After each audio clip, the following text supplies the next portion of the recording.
Rabbi Schenkman, Rabbi Holtzblatt, Rabbi Schaffner, Mr. Gil Prus, the Federation, Matan Civic of the Families Forum, my esteemed colleague, the DCM, Israel's embassy here in Washington, Eliyav Benjamin. The truth is that I had some prepared remarks, but I'm going to skip them and speak to you extemporaneously. When I came into the sanctuary and saw this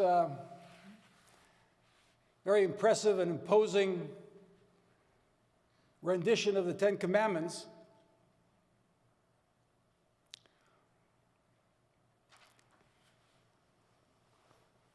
I realized that synagogues all over the world this past Shabbat, we read the Ten Commandments. Thou shalt not kill. No. Thou shalt not murder. Thou shalt not steal. And the rabbis ask, but later in Leviticus it says you should not steal.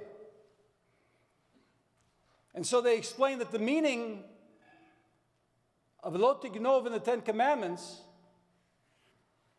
is that thou shalt not take hostages. Thou shalt not steal people.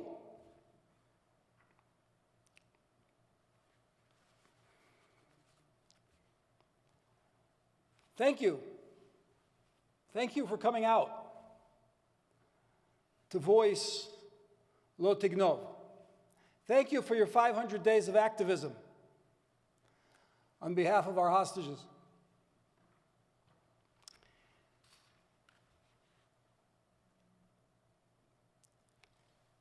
Famous philosopher of the early 20th century, Henri Bergson, talked about time. And I think about time when I saw the ad for the 500-day event. And Bergson's argument is that time is not just chronographic. It doesn't go from minute to minute, from hour to hour. It's not linear.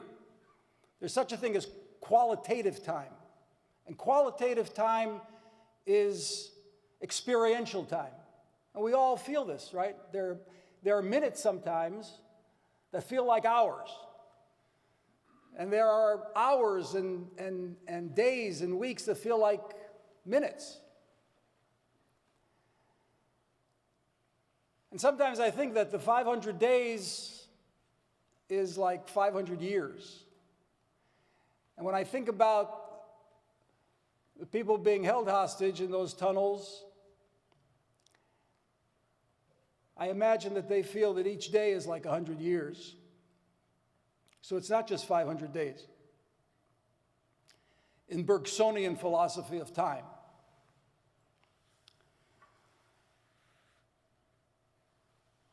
And when this was uttered, when we all stood at Sinai with an order to convey this to the world,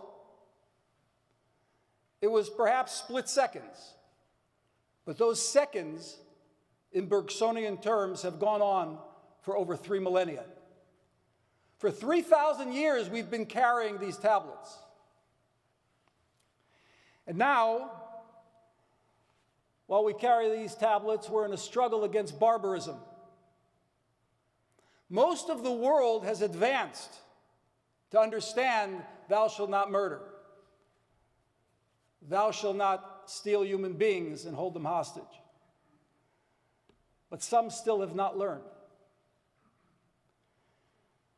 And we are positioned, our people have been positioned again to bring those seconds of Sinai to the attention of the world.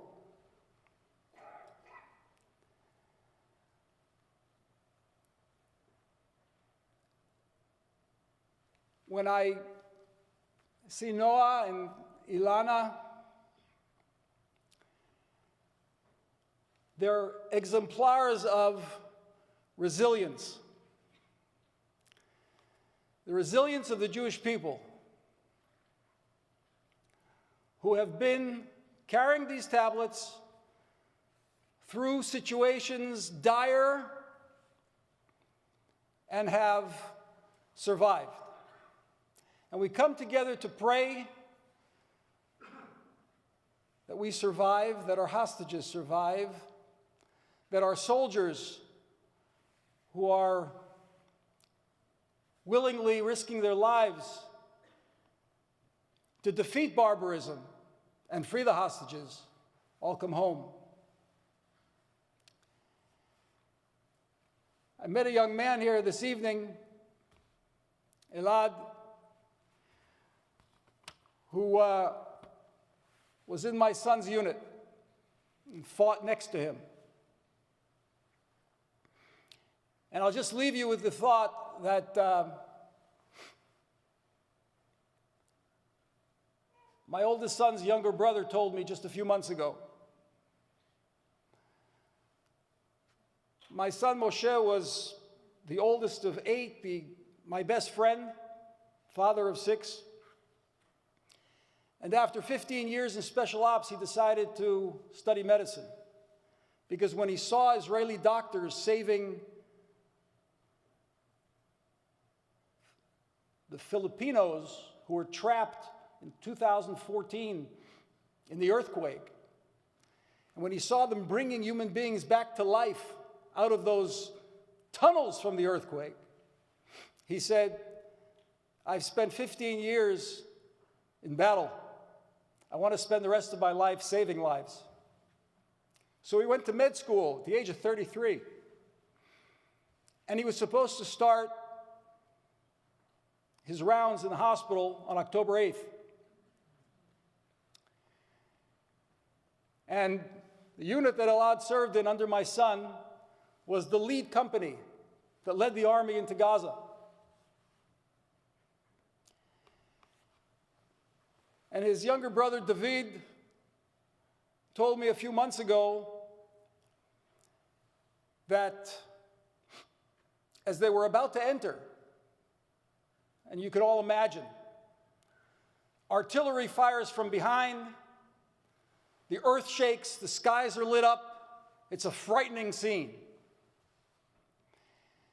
And David went to his older brother and said, Moshe, Ani mefached. He said, I'm afraid.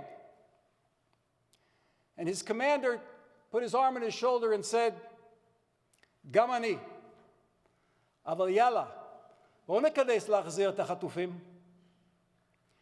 He said, I'm afraid too. Well, let's get on with it. We've got to bring the hostages home.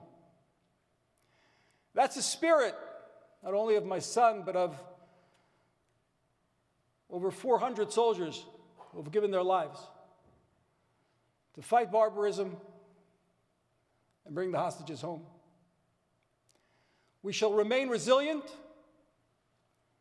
We ask you to keep those tablets in the consciousness of the world. And please God, we're going to come out on top, as we have been doing for over 3 millennia, from the seconds of Sinai. And the qualitative aspect of our lives will, please God, grow. Thank you. May God bless you.